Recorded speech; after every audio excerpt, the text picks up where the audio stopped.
Saludos a todos los participantes en el primer Congreso CINECO de Innovación Docente, Educación y Transferencia del Conocimiento. Educar y aprender en el siglo XXI. Buenos días, compañeros. Cuando nos invitaron a este congreso, a mí me pareció muy buena idea, yo creo que a vosotros también, y es porque la biblioteca siempre ha colaborado en actividades de innovación docente, desde las primeras gincanas, escape room.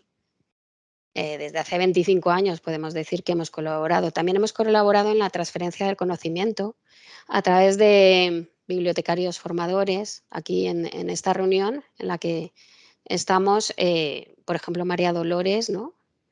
Sí. Es una bibliotecaria formadora desde hace muchísimos años. Me presento primero. Soy la directora de la biblioteca y del Servicio de Publicaciones de la Universidad Rey Juan Carlos. Como he dicho antes, pues hemos colaborado con actividades de innovación docente desde el principio con nuestros profesores investigadores. Hemos propiciado la adquisición y la transferencia del conocimiento mediante nuestros cursos de formación que más tarde explicaremos más detalladamente. Y hemos titulado nuestra sesión plenaria en este congreso como la Biblioteca de la Universidad Rey Juan Carlos, facilitadora de ciencia abierta. ¿Por qué? ¿Por qué facilitamos la ciencia abierta? Yo pienso que a través de tres actividades principales. Una es a través de nuestros repositorios, que luego explicará más abiertamente nuestro compañero Fernando. Una segunda actividad innovadora, porque ha sido este año pasado cuando la hemos puesto en marcha, que es la primera convocatoria de laboratorios ciudadanos organizada por la Biblioteca de la Universidad Rey Juan Carlos, en la que ha participado nuestras dos compañeras, María Dolores y Cristina Rincón, con un laboratorio y que también nos explicarán más adelante. Y una tercera actividad importante es la publicación en abierto y la divulgación de la información. Esta parte nos la va a explicar más extensamente Carmen Soler. Entonces, si queréis, empezamos, ¿no? Fernando Silva, si quieres presentarte y explicar pues tus actividades, ¿no? Dentro de este ámbito. Y luego, pues si queréis, vamos a ir cediéndonos la palabra unos a otros y presentándonos cuando vayamos interviniendo. ¿Os parece bien? Fenomenal. Sí, perfecto. Muy bien. Pues nada, Fernando, cuando quieras. Bueno, pues buenos días a todos. Muchas gracias, Magdalena. Y bueno, agradecer al CINECO que haya contado con la biblioteca para participar en su primer Congreso Internacional de Innovación Docente, Educación y Transferencia del Conocimiento. Yo soy Fernando Silva y soy el encargado, el administrador de la ciencia abierta dentro de la biblioteca. Teniendo en cuenta, bueno, la importancia que se le está dando, sobre todo los últimos años, a la ciencia abierta, pues la biblioteca ha querido dar, y estamos en ello, ¿no? Dando un impulso a este tipo de publicación en abierto. Mi presentación va a estar dividida en dos partes, ¿vale? Voy a hablar primero de las buenas prácticas en recursos educativos abiertos, presentándoos una guía que hemos elaborado en la biblioteca. Y luego, a continuación, y después de que hablen mis compañeras de los laboratorios ciudadanos, hablaré de los repositorios tanto de publicaciones y de datos que tenemos en la biblioteca, como de los acuerdos transformativos. Bueno, este es la diapositiva de presentación de las buenas prácticas que elaboramos para los recursos educativos en abierto, para que sean recogidos en la biblioteca. Para ello contamos con el repositorio institucional que luego os mostraré.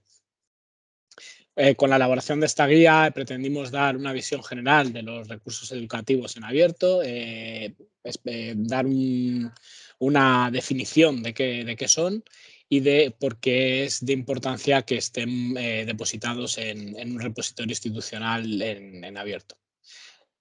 El objetivo principal es servir de apoyo a la educación abierta, de acuerdo con el texto de la Declaración Institucional de la Universidad Rey Juan Carlos sobre Ciencia, Educación y Publicación Abierta, que se aprobó en Consejo de Gobierno el 31 de enero del 2020. En esta declaración lo que viene a decir es que la documentación generada por nuestro personal debería de estar en abierto, incluyendo estos recursos educativos. Esta es otra definición que, según la UNESCO, los recursos educativos en abierto, conocidos por las siglas REA, son materiales didácticos de aprendizaje o investigación que se encuentran en dominio público o que se publican con licencias de propiedad intelectual que facilitan su uso, adaptación y distribución gratuitos. Esto es simplemente una definición de qué son los recursos educativos en abierto. Esta es otra definición que aparece dentro del Plan de Acción de Ljubljana sobre los REA y es de 2017. Los REA son una oportunidad estratégica de mejorar el intercambio de conocimientos, la creación de capacidades y el acceso universal a recursos de aprendizaje y enseñanza de calidad. Como ves, es una declaración que encaja muy bien dentro del ODS, dentro de la Agenda 2030. ¿Qué son los REAs? Bueno, pues dentro de los REAs hay una gran tipología documental. Es un recurso de aprendizaje que se utiliza con frecuencia y que presentamos en formato digital, para que este tipo de formato digital facilite la reutilización, intercambio y adaptación del recurso a un entorno educativo diferente al original. Los REA son lo que conocíamos antiguamente como el material que tenía el profesor para mostrar a los alumnos dentro de un aula, en una clase.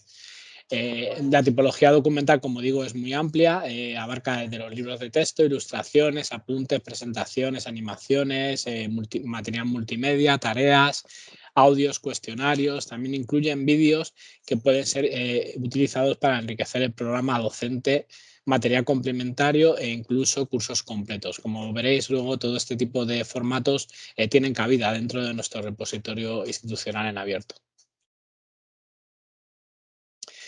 En esta diapositiva comentamos lo que se conoce como los 5 Rs de los REAs.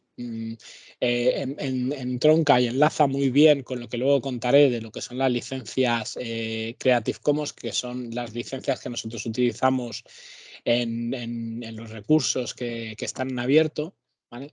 Simplemente es para que lo conozcáis, ¿no? Es retener derecho a realizar, poseer y gestionar copias de un contenido, reutilizar el contenido original sin alterar, revisar, adaptar, ajustar, modificar o alterar el contenido en sí, remezclar o combinar el contenido original con otro tipo de contenido para crear algo nuevo y redistribuir o compartir copias del contenido. Esto, como digo, luego lo veréis más detenidamente y lo comprenderéis quizá mejor cuando veáis el tipo de licencia Creative Commons que utilizamos en este tipo de recursos. En el ámbito de la docencia, no solo en la docencia virtual, los recursos educativos en abierto son importantes para los docentes y yo diría que sobre todo y más, ¿no?, para los estudiantes, ya que permiten la reutilización de materiales y contenidos educativos disponibles en acceso libre y de manera gratuita. Sin embargo, esto es imprescindible que los docentes, en su papel de motivadores, orientadores, facilitadores de recursos y acompañantes del proceso formativo, velen porque estos recursos tengan cierta calidad. ¿Vale? Nosotros lo que recogemos o lo que vamos a empezar a recoger, bueno, de hecho ya hemos recogido algunos materiales, es que lo que esté publicado en abierto en nuestro repositorio tenga cierta calidad.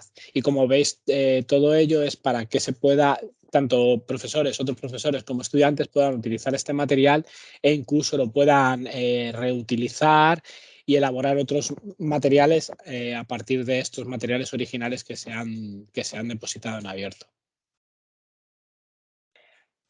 Esta diapositiva simplemente son unas series de pautas que dio Review en el año 2018 sobre el estado que teníamos en aquel año de los recursos educativos en abierto en las universidades españolas.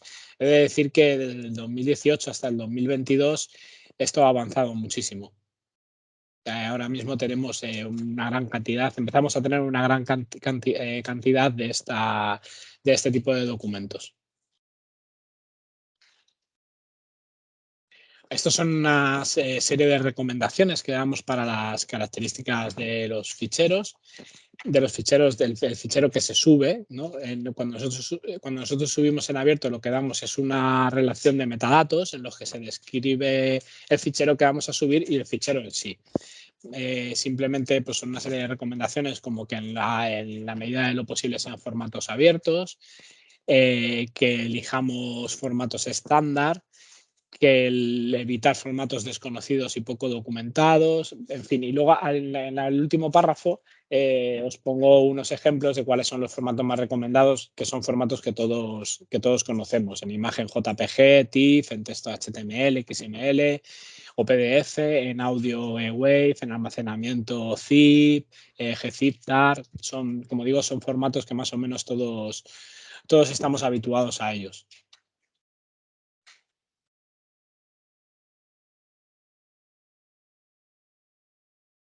En esta otra diapositiva también son una serie de recomendaciones que hacemos a la hora de nombrar los ficheros. Que no se pongan nombres muy largos, que utilicemos el guión bajo, que no utilicemos tildes ni caracteres especiales, que si tenemos que hacer algún tipo de ordenación con fechas, ahí os ponemos un ejemplo de cómo sería más conveniente que nombráis a ese fichero. Que si son nombres personales deberían de comenzar por el apellido, ¿no? Para tener una ordenación por apellido en vez de por nombre. En fin, es una muestra de recomendaciones que os damos para nombrar vuestros ficheros.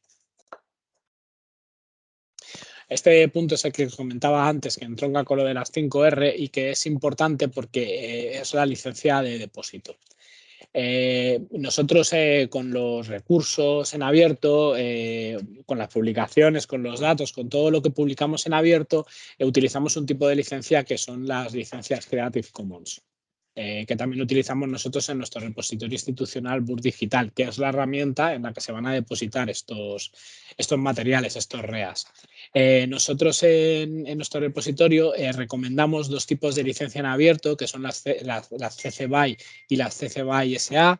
La primera lo que indica es que el fichero que tú subes allí se puede reutilizar, se puede comercializar, y tú puedes coger ese documento, rehacerlo a tu manera y lo puedes volver a distribuir. Con la licencia CC BY SA es un poquito más restrictiva porque SA lo que significa es share alike, o sea, compartir igual, y es que ese documento le puedes reutilizar también, pero tienes que no puedes alterar el contenido. Después hay más licencias Creative Commons. Si pincháis en los enlaces vais a ir a la página de Creative Commons y podéis investigar y ver qué tipo de licencias Creative Commons tenemos, pero después de darle muchas vueltas en biblioteca nos hemos dado cuenta de que estos dos tipos de licencia son las que realmente se consideran licencias de depósito en abierto. Ahora simplemente voy a poner una serie de pantallazos para que veáis cómo se puede autoarchivar los recursos en el repositorio institucional. Este es un pantallazo de la página de inicio de nuestro repositorio, en el que se van a albergar, aparte de otras tipologías documentales, estos recursos educativos en abierto. Como veis, en la parte izquierda aparece un botón de acceder. Ahí tenéis el enlace a nuestro repositorio. Simplemente pinchéis en el botón de acceder. Os logáis con vuestro correo institucional sin la parte del @ o rjc.es y con la contraseña que utilicéis.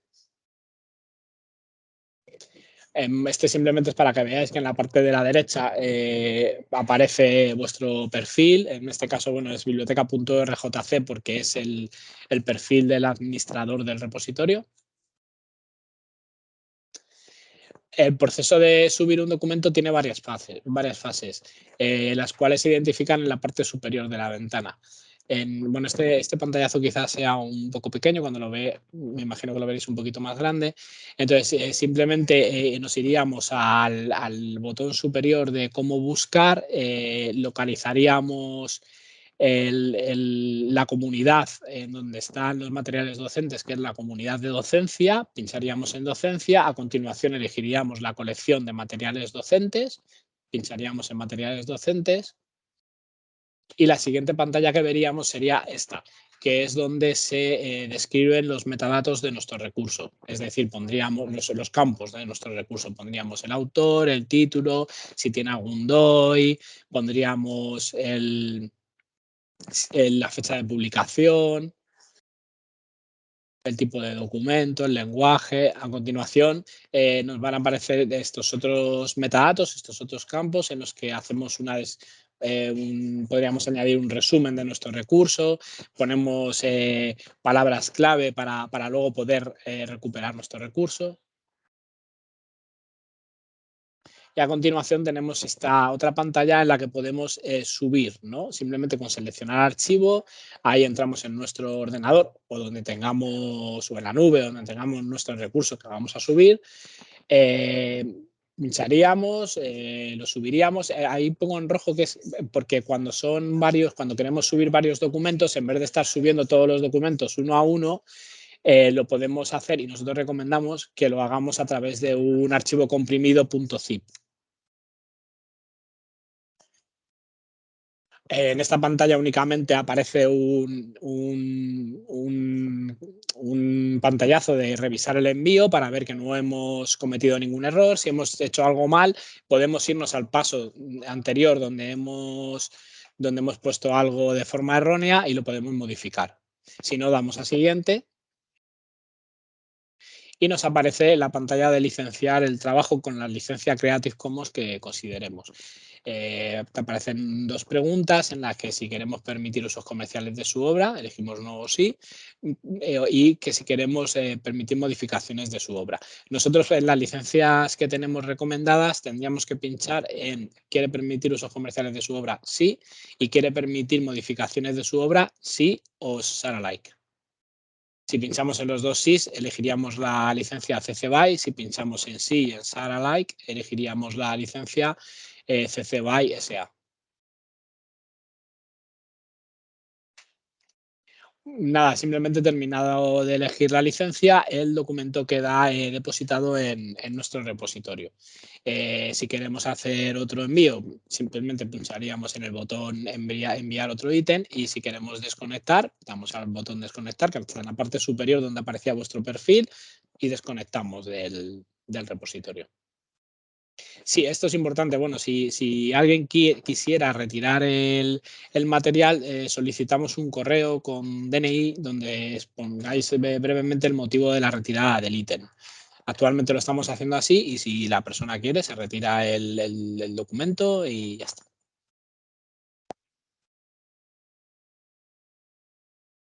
Y bueno, os dejo ahora con mis compañeras María Dolores y Cristina, que os van a hablar de los laboratorios ciudadanos. Pues muchas gracias, Fernando. A mí me ha parecido una explicación muy didáctica, muy fácil, Gracias. paso a paso, estupendo. Adelante, María Dolores y Cristina. Gracias. Gracias a ti, Magdalena, y a todos. Y bueno, pues me presento, soy María Dolores López, ya me ha presentado Magdalena. Trabajo en la Biblioteca del Campus de Madrid, como tenéis ahí en la diapositiva, y sí me encargo mucho de las tareas de atención al usuario. Y una de estas tareas de atención al usuario es formación, como decía al principio de la charla Magdalena. Y sí, ya llevo muchos años dedicándome a la formación de usuarios. Tenemos un grupo de formación donde hay un responsable de cada campus. Y bueno, ahí realmente el tema del congreso nos importa muchísimo, todo lo que es transferencia de conocimiento, todo lo que es innovación.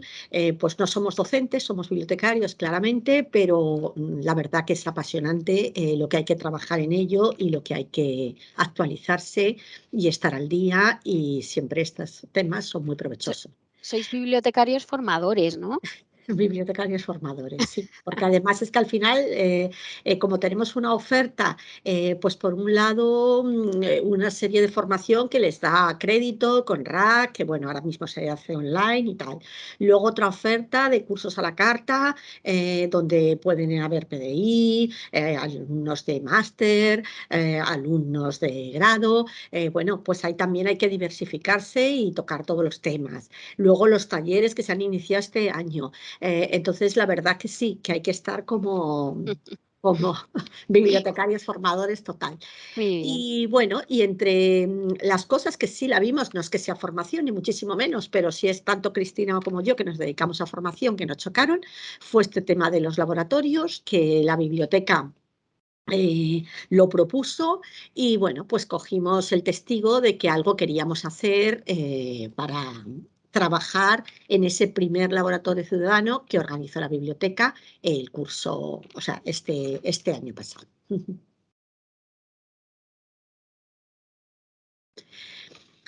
Efectivamente, fue el año pasado, como digo, en 2021, cuando la biblioteca, que también tiene muchas ganas de hacer cosas, intentamos siempre estar al día, hicimos esta experiencia piloto de poner en marcha unos laboratorios ciudadanos, que se llamaron Conexiones con el Entorno y en que tanto bibliotecarios como profesores, como distintos integrantes de los campus y de la comunidad universitaria, se quería hacer, pues eso, unos itinerarios que promovieran, pues, como de una manera colaborativa, trabajar entre todos. Estos laboratorios fueron iniciativa de Laboratorios Ciudadanos Distribuidos, que este proyecto iba en colaboración entre lo que es la Subdirección General de Coordinación Bibliotecaria, es decir, el Ministerio de Cultura, y Medialab Prado, que ahora ya no tiene este nombre, pero en ese momento sí lo tenía. Entonces hicimos unas formaciones, la biblioteca de Fuenlabrada fue la que lo inició, pero bueno, luego ya nos fuimos todos introduciendo un poco en estas conexiones que a través de ese enlace sí se podría también saber todo lo que se intentó hacer y esa experiencia que nos lanzamos las bibliotecas de la URJC y realmente los de Media Lab y el Ministerio veían como que habíamos ido más lejos que nadie, queriendo hacer más laboratorios que nadie y poniendo mucha ilusión. En el caso del proyecto que aquí os estamos contando entre Cristina y yo, pues ¿qué ocurría? Que nosotras sí quisimos hacer un proyecto, o sea, dentro de esos laboratorios que se presentaron muchas ideas, la nuestra iba en torno a un acontecimiento que daba la casualidad que se estaba celebrando en ese momento, que era el 70 aniversario de la anexión del pueblo de Vicálvaro a pertenecer a Madrid, a convertirse en un distrito de Madrid. Esto pues es algo que en el barrio parece mentira, pero sí había creado, pues bueno, se iban a celebrar unas exposiciones, iba a venir el alcalde de Madrid a inaugurarlo. ¿Por qué? Porque bueno, por un lado, claro, desde el ayuntamiento se ve como positivo, pero luego dentro de Vicálvaro había muchas reticencias de si realmente hubiera sido para ellos mejor haber seguido como pueblo o entrar en tal.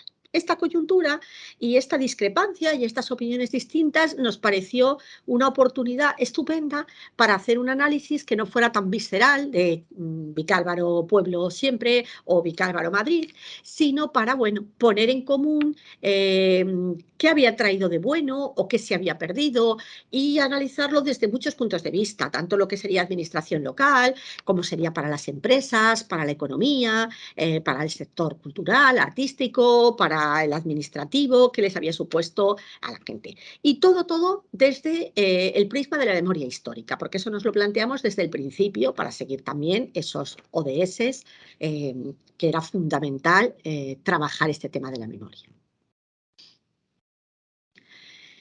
Este proyecto, lo que realmente nos propusimos nosotras dos, Cristina y yo, fue acercar la universidad al barrio. En el sentido de que los vecinos, cuando hablábamos con ellos, ahora contamos cómo empezamos un poco a dialogar, pensaban que sí, que la universidad estaba en Vicálvaro, pero no sabían muy bien, algunos sí, a lo mejor gente del sector comercial, gente tal, qué les estaba dando la universidad, o sea, en qué se beneficiaban ellos de tener un campus de la red Juan Carlos en su distrito. Entonces, por un lado, era dar a conocer a los vecinos la universidad, pero por otro lado también que la universidad conociera a los vecinos. Entonces, fue, bueno, pues lo que nos movió. O sea, nosotros como universidad queríamos facilitar espacios, pero también queríamos eso, que los diferentes colectivos que existen en Vicálvaro, que también se conocieran desde la universidad. Trabajamos mucho en ello, más o menos hace un año, justo en el mes de junio, ya estábamos hablando con profesores, hablando con colectivos para empezar a pensar en organizarlo, pero lo que es la semana que nosotros nos llevamos a cabo, todos estos, fue la del 15 al 19 de noviembre. Fue todo el mes de noviembre, en unas fechas u otras, donde se hicieron todos los laboratorios que se presentaron en los distintos campus. Cuando ya decidimos un poco esta idea y que estaba bien trabajar en esto, lo propusimos, se aceptaba la idea desde la biblioteca, pues empezamos a pensar con qué agentes contamos, o sea, con quién conectábamos, con quién hablábamos. Bueno, tampoco teníamos mucha experiencia y fue algo como muy impulsivo, o sea, realmente eso era ir boca a boca, ir en mano y a veces ni por teléfono, sino ir in situ y decir, perdona, somos bibliotecarios en el Juan Carlos, podéis recibir y contar laboratorios ciudadanos. Lo primero que pensamos, el museo. Yo ahora mismo estoy viendo el museo desde mi ventana, lo tenemos cruzar una calle. Sí queríamos destacar que no hay ningún otro distrito de Madrid que tenga un museo propio contando su historia. Lo lleva la asociación Vicusalbus, que es una asociación para la memoria histórica de Vicálvaro. Entonces su director, Valentín González, que él ya había venido más veces por la universidad y conocía profesores, pero es verdad que esta idea, pues bueno, se nos brindó muchísimo y de hecho fue fundamental empezar por él porque de ahí fue también, tiramos del hilo y fuimos conociendo otros sitios, algunos por supuesto se nos ocurrían a Cristina y a mí, pero otro no lo teníamos tan fácil. Entonces fue nuestro primer agente que contamos y que fue muy positivo estar con ellos. El museo es muy curioso, luego os habla Cristina un poquito de él. ¿Con qué otro agente quisimos contar enseguida? Pues el espacio de igualdad Gloria Fuertes. ¿Por qué? Porque es un servicio público que está orientando y concienciando a la gente a construir una sociedad en igualdad. Participan mujeres, pero también hombres, con la idea de lograr un empoderamiento de las mujeres y que haya una equidad social. Entonces, dentro de ese espacio de igualdad y dentro, pues tenían su psicóloga que también habló con nosotros, tenían tal, pero sobre todo hubo dos grupos que nos fijamos especialmente y nos gustó para trabajar con ellos y organizar actividades. Uno era Perseguidoras de Metáforas, que detrás de ese nombre que está pues un grupo de escritoras que realizan, se reúnen y entonces escriben, leen, todo lo hacen como eso, como un proceso de autoconocerse, de creación, de sanación, que tienen muchísima calidad. Yo esto hay que reconocer que nos asombramos, no tendríamos por qué, pero pensábamos que una cosa de barrio, que estaba tal, el texto, y luego realmente, en otro acto que luego comentará también Cristina, cuando pudimos leer lo que escribían, lo que pues todo sobre su memoria también histórica, sobre lo que habían vivido en la guerra, sobre el propio barrio de Vicálvaro, sobre tal, nos pareció que era algo desconocido y era un grupo importantísimo con el que quisimos contar. Otro grupo, Entretejiendo. ¿Por qué? Porque estas vecinas de Vicálvaro se reúnen una vez a la semana también a tejer, pero eso de tejer es como lo que da pie a que mientras tejen están hablando de historia, están hablando de feminismo, están hablando pues de los problemas de la vida y verdaderamente ahí Cristina y yo aprendimos muchísimo.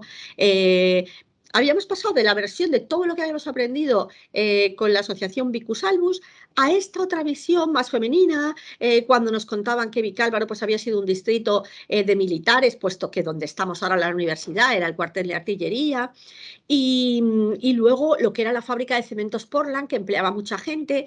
Entonces, como eso hacía que, bueno, que fuera una sociedad muy patriarcal, donde las mujeres tenían muy poco que decir, y cómo elaboraban todo y lo trabajaban, desde luego fue un aprendizaje totalmente transversal.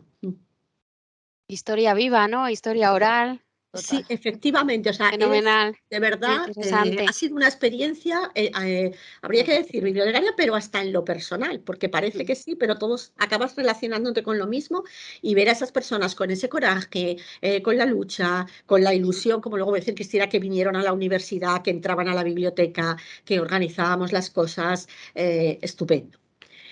Otro agente, bueno, pues esto ya era otro nivel, era el vivero de empresas de Vicálvaro. Todos conocéis los que son los viveros de empresas, los hay en muchos lugares, pero aquí nos pusimos también con la responsable, Ana Asensio. También llegamos allí llamando a la puerta, a ver si nos recibís, contamos un poco nuestra idea, también fue muy bien acogida, y aquí teníamos dos pensamientos. Sacado los viveros de empresa, realmente lo veíamos muy importante que los estudiantes, los profesores, para poder decir a sus estudiantes, supieran qué puede aportar un vivero de empresas a un alumno. Pues esa idea para poder desarrollar un plan de negocio, poder crear una startup cuando acaban sus estudios, cuando les pueden dar un local físico para crear su pequeña empresa. Todo eso era muy importante. Pero lo que nos resultó más curioso también es que no solo al vivero de empresas le parecía importante que les diéramos a conocer en la universidad, sino que también todos estos otros agentes que iban a participar también supieran que al barrio de Vicálvaro tenían las puertas abiertas y que también podía entrar cualquiera a saber qué le puede dar un vivero de empresas. Y por supuesto, nunca olvidamos, y casi fueron con los primeros que conectamos, aunque aquí los hayamos puesto después, es con la propia comunidad de la Red Juan Carlos, profesores, alumnos y bibliotecarios. Contactamos con los profesores, ahí no había tampoco nada muy científico ni nada tal, sino era también el tú a tú de los profesores que sabemos que más interés tienen por la biblioteca. En mi caso, por ejemplo, pues que se han interesado más por apuntar a sus alumnos a cursos de formación, por formarse ellos, por estar al día de lo que tenemos. Cristina, pues también sabía mucho, los profesores que están más investigando, más pidiendo documentos, más, o sea, bueno, pues los que se mueven más por la biblioteca. Y la verdad que, bueno, alguno por supuesto no podía, por fechas o por algo, pero bueno, un 10 a su ayuda y a cómo les pareció de interesante, a lo que nos apoyaron y a todo esto. Por parte de los alumnos también intentamos llegar, pero es verdad que ahí nosotros nos era más fácil con la ayuda del profesorado. El profesorado que involucró a sus alumnos, pues estupendo. Y luego ya nosotras pusimos nuestra parte. Y los compañeros de biblioteca pues también se involucraron mucho cuando luego organizamos las exposiciones y todo, era de ayudarnos a hacer, de tal, de apuntarse a las actividades. Bueno, la verdad que trabajamos bastante, pero con mucha alegría de verlo. La ayuda, o sea, el cariño que toda la comunidad de la URJC puso en ello. Entonces ya desarrollamos una serie de actividades y esta parte que os lo cuenta mi compañera Cristina Rincón. Vale. Muchas gracias, María Dolores. Bueno, yo comentaros, soy Cristina Rincón. Durante la realización de este proyecto estaba destinada en el campus de Madrid. Ahora estoy en el de Móstoles, responsable de atención al usuario, información bibliográfica y formación, como María Dolores, ¿no? Entonces, bueno, pero vamos, que desde aquí también igual, desde Móstoles, con ganas de, después de ver los resultados de este laboratorio, de poder hacer cualquier otro que se ofrezca. Bueno, pues si ya, como nos ha dicho María Dolores, ya nos ha contado con qué agentes contábamos para poder realizar el laboratorio, nos pusimos en marcha las actividades. La primera que hicimos fue realizar una exposición en el vestíbulo de la biblioteca sobre la historia de Vicálvaro, desde diferentes puntos de vista. Para ello contamos con material fotográfico que nos facilitó la propia asociación, la de Vicus Salvus, y la que María Dolores y yo realizamos nosotras, recorriendo el barrio y haciendo fotos. Lo completamos con documentación en vitrinas y puntos de interés, como libros y artículos que teníamos en la biblioteca. Luego visitamos también el Museo de Vicus Salvus, que, como ha dicho María Dolores, lo tiene ahí enfrente de donde está trabajando ella. Es un antiguo piso piloto de una promoción de viviendas. Como ha dicho, es el único museo de Distrito de Madrid, que enfatizó mucho el alcalde cuando vino a inaugurar la exposición del 70 aniversario. Se caracteriza sobre todo por su fondo etnológico, conseguido a través de donaciones y de compras, Materiales muy diversos, curiosos, que muestran la historia y la vida de Vicálvaro pues, desde el Paleolítico hasta la actualidad. Como por ejemplo desde un cañón de artillería que consiguieron cuando se desmontó el cuartel, que es donde está ahora la universidad, hasta útiles de labranza, pasando por maquinaria de reloj, por ejemplo, que estaba en la antigua fábrica de Portland, ¿no? Lo que nos llamó mucho la atención a María Dolores y a mí es que, siendo un museo pues, pequeño, porque las dimensiones son escasas y demás, tenían un espacio para albergar un archivo que recogía todo un fondo documental sobre Vicálvaro. Está muy organizado, clasificado y que está a la disposición de cualquier investigador que quiera consultarlo.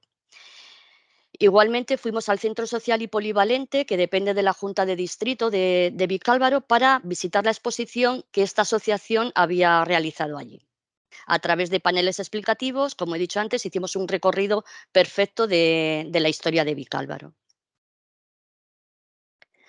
Luego, en el Salón de Actos de la Universidad, del Campus de Madrid, realizamos una mesa redonda donde participaron profesores de diferentes áreas de conocimiento, como eran historia, economía, sociología, y los representantes de las asociaciones que ha mencionado antes María Dolores.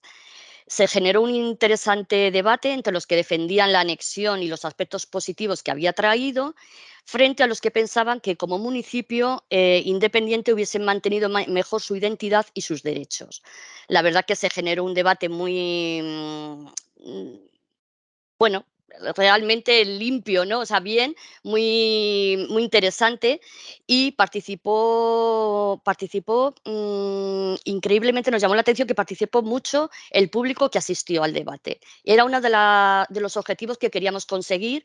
María Dolores y yo temíamos que no participara nadie, ¿no? Pero sí, participaron, y la verdad que fue retransmitido en directo esta mesa redonda, y fue el primer acto en acercar a la ciudadanía a la universidad, dándoles voz en un tema que ellos consideran muy importante. Con la compañía de Valentín como guía, recorrimos el casco histórico de Vicálvaro. Partimos desde la universidad, bajamos por la calle Real, porque Vicálvaro mantiene muy bien el casco antiguo, y llegamos hasta la iglesia del siglo XVI, Nuestra Señora de la Antigua, y él nos iba contando anécdotas, cosas curiosas, y, por ejemplo, nos enseñó el espacio que ocuparon las antiguas escuelas, o el ayuntamiento, que fue derribado en los años 70 y que hoy ocupa la actual Junta de Distrito, hecho que motivó numerosas movilizaciones vecinales. Visitamos el vivero de empresas de Vicálvaro, muy vinculado con la universidad, en el que descubrimos unas excelentes, increíbles instalaciones, y nos explicaron los medios que ofrecían tanto a los alumnos recién graduados que quieren emprender un negocio, o a los vecinos del distrito, que les proporcionan herramientas y habilidades para mejorar sus negocios o empresas. Pasamos una tarde también en la sala de prensa con el grupo de Entretejiendo. Nos reunimos allí a tejer, los que no sabíamos, a mejorar la técnica del ganchillo otros y demás. Acudieron, pues como ha dicho María Dolores, vecinas, bibliotecarios, incluso los hijos de algunos compañeros. Estuvimos hablando sobre la mujer en Vicálvaro y preparando futuras colaboraciones, que era uno de los objetivos de estos laboratorios, que no se quedaran solo en esta semana de noviembre, sino que se pudieran establecer de una forma periódica. Con el taller de perseguidoras de metáforas trabajamos en el aula de formación de la biblioteca, enseñándolas a realizar búsquedas de libros en el catálogo, o a consultar en el blog de Artillería de Libros las entradas que hablan sobre el tema de la mujer e igualdad, que es uno de sus temas fundamentales de trabajo. Por último, con los alumnos del grado de Dirección y Gestión de Empresas en el ámbito digital, pusimos en común el resultado de sus trabajos de campo, que les mandó a hacer una profesora vinculada con el proyecto, sobre las empresas y pequeño comercio de Vicálvaro. Estos alumnos descubrieron los nuevos espacios que tienen alrededor y la problemática del barrio, ya que reconocieron que cuando ellos vienen a estudiar salen del metro y se meten en la universidad, en el aula, pero no se relacionan con su entorno.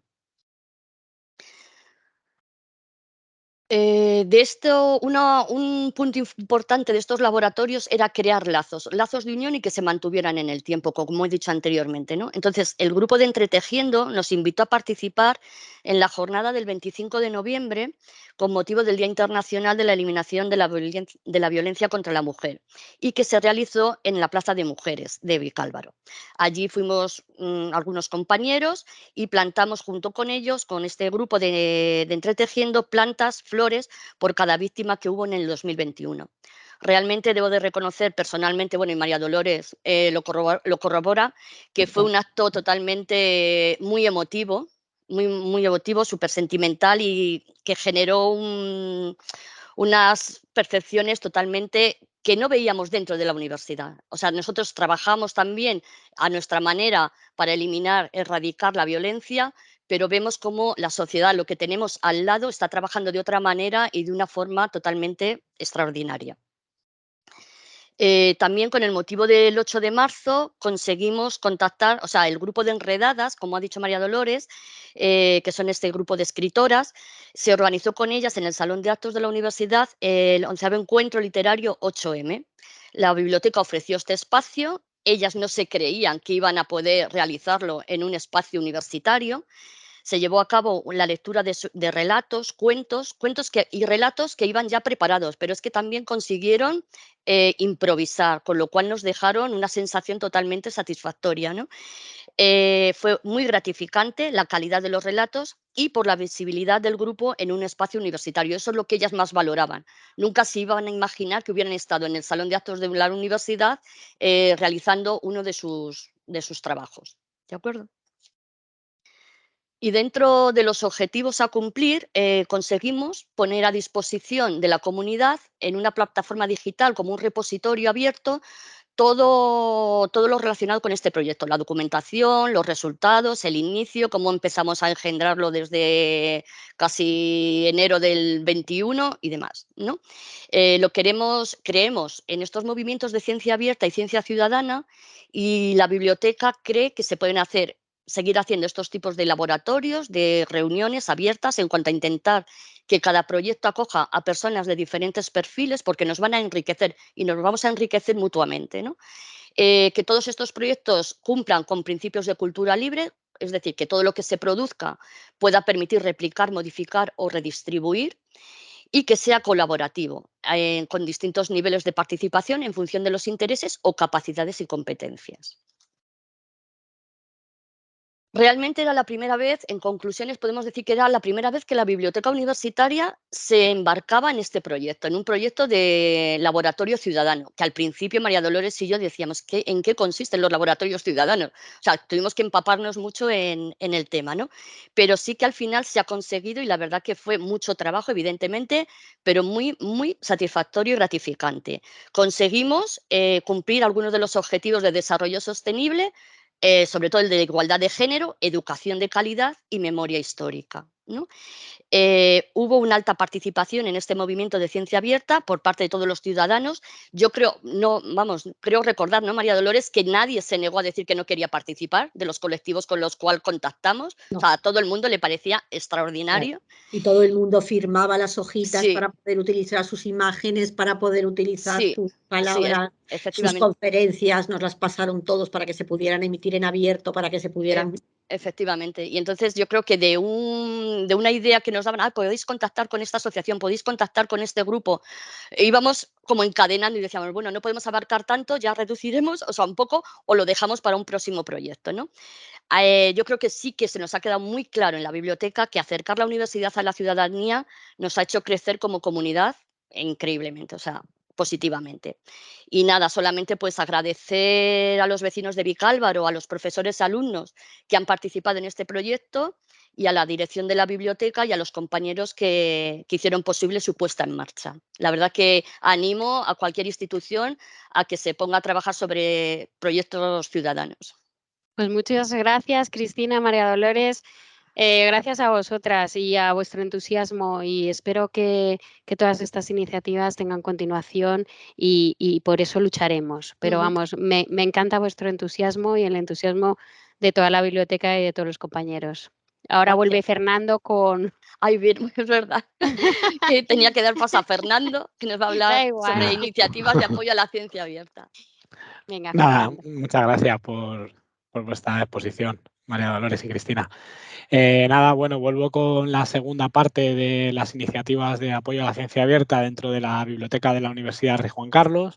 En esta segunda parte os voy a contar las 3 grandes patas que tenemos en la biblioteca de apoyo a la ciencia abierta. Por un lado, BUR Digital, que es el repositorio institucional de publicaciones. Por otro lado, de Ciencia Datos, que es el repositorio de datos. Y por último, el más joven de las 3 patas, que son los acuerdos transformativos a los que hemos llegado con algunas editoriales para subvencionar APCs de publicación en abierto. Bueno, el primero, como decía, es BUR Digital, que es el nombre que recibe nuestro repositorio institucional y que tiene como objetivo archivar y preservar la producción científica resultante de la actividad académica e investigadora de la comunidad universitaria, con el fin de difundirla en acceso abierto. Es decir, lo que nosotros pretendemos con esta herramienta, que lleva con nosotros desde 2006, es recoger toda la producción científica y docente de nuestra comunidad y poder divulgarla en acceso abierto. Nuestro repositorio está organizado en 5 grandes comunidades, que son docencia, que es donde se recogen los trabajos fin de grado, trabajos fin de máster y material docente, y los proyectos fin de carrera, que ya no están en activo, pero ahí se pueden consultar. Por otro lado, tenemos la comunidad de investigación, que es donde se recopilan los artículos de revista, los capítulos de libros, los libros, informes y otra tipología documental que está dentro de la investigación de la universidad. Por otro lado, otra comunidad es el patrimonio documental, donde está recogido nuestro fondo antiguo, que lo tenemos digitalizado y puesto en acceso abierto en esta comunidad. Tenemos incunables, creo que es desde el siglo XVI. Por otro lado está la comunidad de publicaciones de la URJC, donde están toda la documentación que nos remite el servicio de publicaciones, y también lo ponemos ahí en esa comunidad en acceso abierto. Y por otro lado, el repositorio de danza, que es el repositorio de danza Alicia Alonso, que digitalizó parte de sus fondos y lo tenemos ahí también depositado. Simplemente ahí os dejo un enlace para que podáis entrar y ver el procedimiento de depósito que está actualmente en vigor. Se está estudiando la posibilidad de que se pueda autoarchivar, es decir, de que a día de hoy se archiva de forma delegada, es decir, me remiten a mí la documentación y yo la deposito en abierto. Esto estamos en proceso de cambio para que se pueda autoarchivar, aunque también de forma delegada, es decir, archivaría la propia persona que quiera depositar algo en el repositorio. A continuación yo haría una comprobación de los datos, de los metadatos, y si está todo correcto, lo terminaría de depositar y que estuviera en abierto. Y luego os dejo también un enlace a la guía del repositorio institucional, bueno, para que podáis ver de manera más detenidamente qué es este repositorio institucional que conocemos como BUR Digital. Como ya se ha hablado antes y hemos hecho una demostración de cómo subir un recurso educativo en abierto en el repositorio, pues creo que con eso tenéis un conocimiento básico, bueno, ya bastante amplio de lo que es nuestro repositorio. Ahora os voy a hablar de la segunda pata, de nuestro segundo repositorio, que es el repositorio de datos de la Universidad Rey Juan Carlos. Bueno, comentaros que las entidades financiadoras hasta hace unos años, cuando se hacía una investigación, obligaban, como estaba pagado esa investigación con dinero público, pues obligaban a tener una copia en un repositorio institucional. De unos años a esta parte hay organismos financiadores, sobre todo los europeos, a través del programa Horizonte 2020, que obligan no solamente a depositar este artículo final resultante de la investigación, sino también a depositar esos datos que se han ido generando durante el desarrollo de la investigación. Y por eso surge este repositorio de datos. Este repositorio de datos, el archivo sí que se hace de forma delegada. El investigador o grupo de investigación solicita a la biblioteca de su universidad la creación de un dataset. Un dataset es simplemente los archivos de los datos, ¿vale? Y un programita, bueno, un programita no es, en realidad es como otro archivo que se llama readme.txt, que luego os hablaré un poquito de lo que es. Y nada, ahí damos una serie de recomendaciones, como que el límite de los ficheros es 100 gigas por fichero, aunque realmente estamos subiendo algunos datasets que pesan un poquito más. Y luego otra cosa importante es que a todos los datasets que publicamos le asociamos un DOI. Bueno, un DOI que es un identificador persistente de ese dataset. Los datos están en acceso abierto, excepto si existen razones legales, éticas o de transferencia de tecnología que lo impidan. Esto quiere decir que todos aquellos datos que tengan algún tipo de registro personal no estáis obligados a depositarlos en abierto. Permitimos un embargo en el caso de que sea necesario, es decir, que nosotros lo subiríamos y no se pondría en acceso abierto hasta pasado el tiempo de embargo que vosotros consideréis, que vosotros nos digáis. Luego se garantiza que los datos se salvaguardarán un mínimo de 20 años, aunque no hay previsto eliminar dataset por caducidad de tiempo, es decir, si se sube algo a día de hoy, en 2022, no se va a eliminar en 2042. Y se acuerda ofrecer únicamente licencias libres para los datasets, la CC0, la CC BY y la CC BY SA. Esto ya os he hablado en la anterior presentación que he hecho de los REAs, así que ya sabéis un poquito lo que son estas licencias Creative Commons. Y si un investigador necesitara algún otro tipo de licencia o una combinación de las mismas, de las licencias Creative Commons, que como digo, no únicamente son estas, sino que hay más, para poder utilizarlas tiene que ponerse en contacto con los administradores de InvestigaM, que es el portal donde está el repositorio de datos. Y luego hay otro tipo de licencias que son para software, que son las comunes, licencias libres como la GNU o la MIT, que también se pueden utilizar.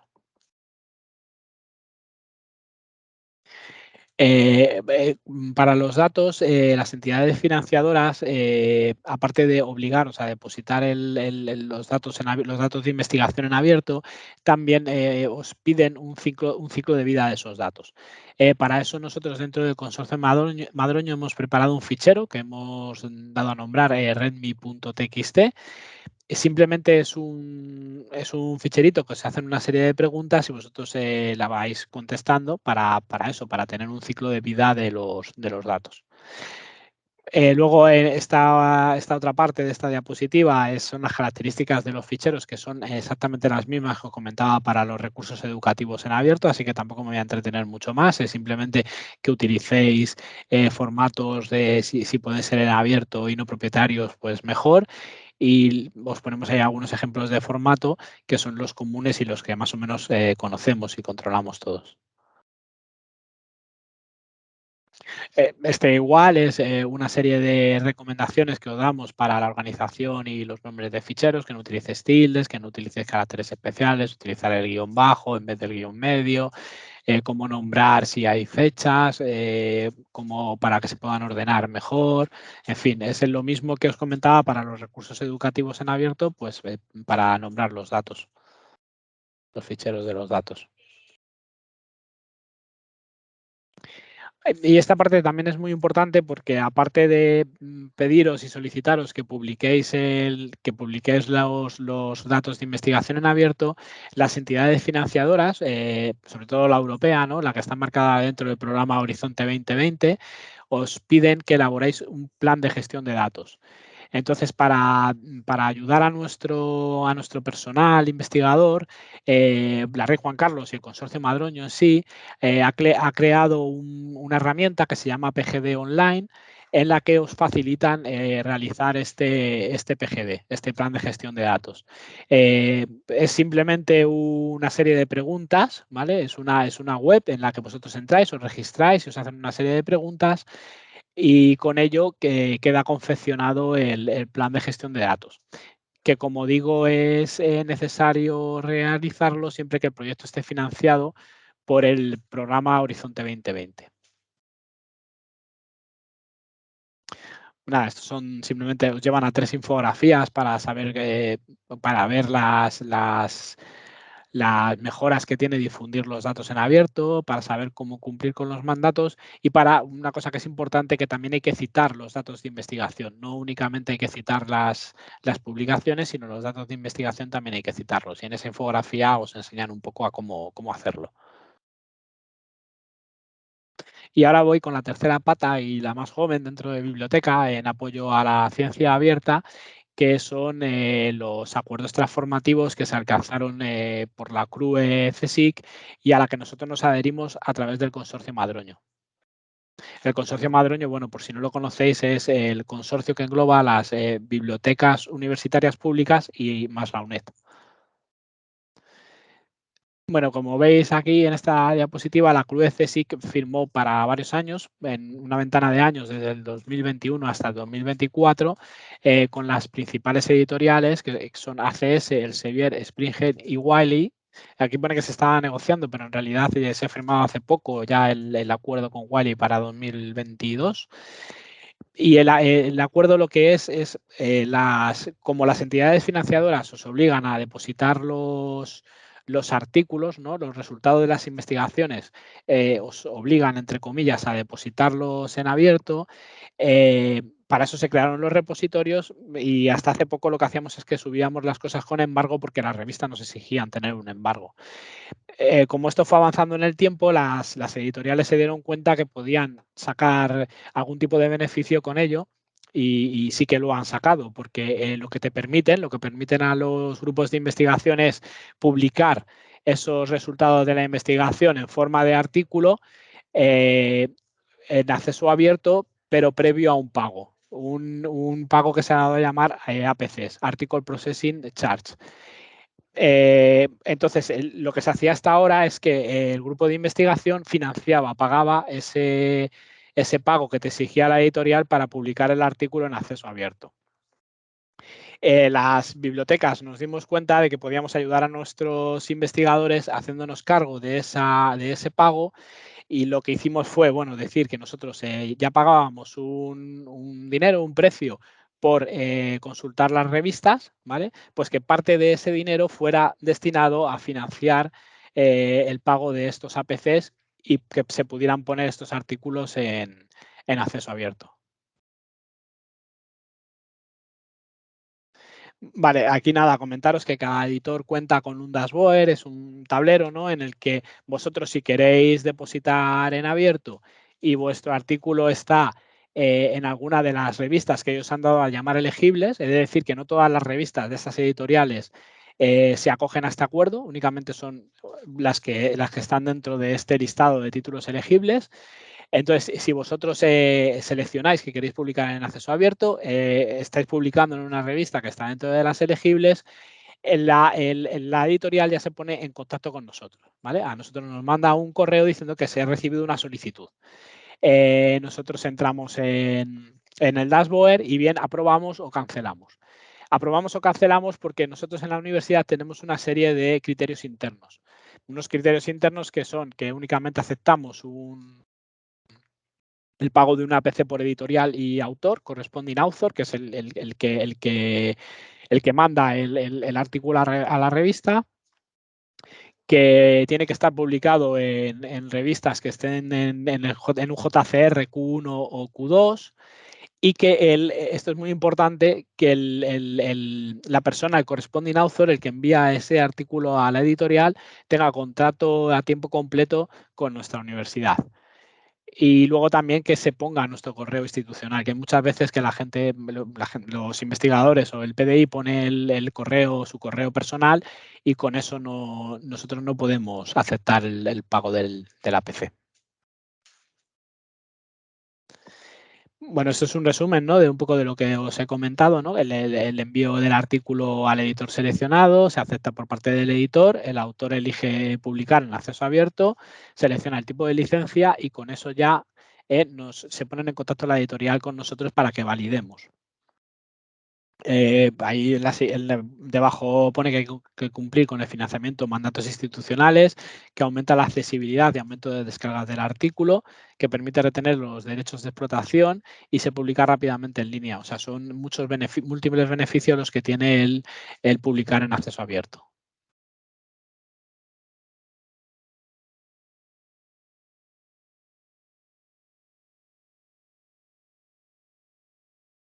Y bueno, nada, ya estaría mi segunda parte y os dejo con Carmen, que os va a hablar de las redes sociales y las guías temáticas de la biblioteca. Pues muchas gracias, Fernando, de nuevo. Y Carmen es nuestra compañera que va a hacer la última intervención, pero no la menos importante, por supuesto. Adelante, Carmen. Hola, buenos días a todos. Soy Carmen Soler, soy miembro del grupo de edición de la biblioteca y en una intervención muy cortita voy a hablaros de los medios de difusión que utilizamos para que los contenidos que generamos en la biblioteca lleguen a todos los usuarios posibles, que son nuestras redes sociales y las guías temáticas que elaboramos. La Biblioteca de la Universidad Rey Juan Carlos mantiene 2 blogs institucionales con diferentes propósitos. El primero de ellos, bueno, el primero que voy a mencionar es el del Fondo Documental Marino Gómez Santos, que fue un escritor y periodista que nos donó a la universidad su fondo documental y personal. Como veis en la diapositiva, formado por 70.000 documentos gráficos, sonoros y en papel. ¿No? Recoge todo este fondo una parte relevante y muchas veces íntima de la historia de España del siglo XX. Y todo este archivo se encuentra en una sala de acceso restringido de la Biblioteca del Campus de Fuenlabrada. Para intentar que este fondo llegue a todos los usuarios, nuestro compañero Emilio Alvarado de la Biblioteca de Fuenlabrada nos va mostrando algunos de los contenidos de este fondo a partir de un personaje, de un acontecimiento, ¿no? A partir de unas entradas que se trabaja muchísimo, con muchas horas de trabajo de reflexión, de búsqueda y de reflexión final. Ahora mismo tengo que comentaros que no se puede acceder a la consulta del fondo porque están haciendo una migración de servidor, utilizaban una interfaz de acceso de Avantbox y la están sustituyendo ahora por Omeka. Por lo tanto, no se puede acceder a su contenido por ahora, pero podéis acceder a todas las entradas que ha ido publicando nuestro compañero hasta ahora, que sin duda son interesantísimas. Por otro lado, tenemos el blog de Artillería de Libros, que es un proyecto de animación a la lectura mantenido por la Biblioteca del Campus de Madrid. Consta de este blog y de un punto de interés con fondos de la biblioteca, y su contenido va variando a lo largo del año. En este blog, nuestras compañeras María Dolores, que ya habéis conocido, Cristina Rincón en su momento cuando estaba con nosotros en Madrid, y nuestra compañera Ana Cristina Rodríguez, nos acercan el tema del punto de interés y de las lecturas que han seleccionado. Por otra parte, la biblioteca utiliza las redes sociales para afianzar su presencia en Internet, para dar visibilidad a todos los documentos que generamos, noticias, la web institucional, los artículos que se publican tanto en Artillería de Libros como en el Fondo Marino Gómez Santos, a través de las redes que veis en pantalla, Twitter, Instagram, LinkedIn y Facebook. Además, se preparan muchos contenidos visuales y audiovisuales para ayudar a nuestros usuarios en el uso de nuestros recursos. Todas las imágenes y las infografías que generamos tienen la licencia que veis en pantalla, que es la más restrictiva, pero con la intención de que la información que proponemos y que difundimos se mantenga tal cual la hemos puesto nosotros, porque es la forma de ayudar a nuestros usuarios, que se pueda compartir pero no se pueda modificar. Dependiendo de la red social que utilicemos, vamos a compartir, un tipo de contenido u otro. En Twitter, lo utilizamos Twitter para hacer publicaciones varias publicaciones semanales, pero tampoco tenemos una periodicidad establecida. También utilizamos Twitter para retuitear noticias, acontecimientos de interés para nuestros usuarios, tanto de la URJC como de otras entidades externas. Para la red LinkedIn, sin embargo, seleccionamos el contenido que es más académico y más institucional por el tipo de usuarios que tiene esta red. Y utilizamos Instagram y Facebook, pues un poco en la línea también de Twitter, con una serie de entradas que no tienen una periodicidad establecida, donde le damos difusión a contenido que hemos preparado nosotros, a los cursos, a las publicaciones de artillería, del fondo marino, etcétera. Por otra parte, elaboramos una serie de guías temáticas como herramienta para nuestros usuarios.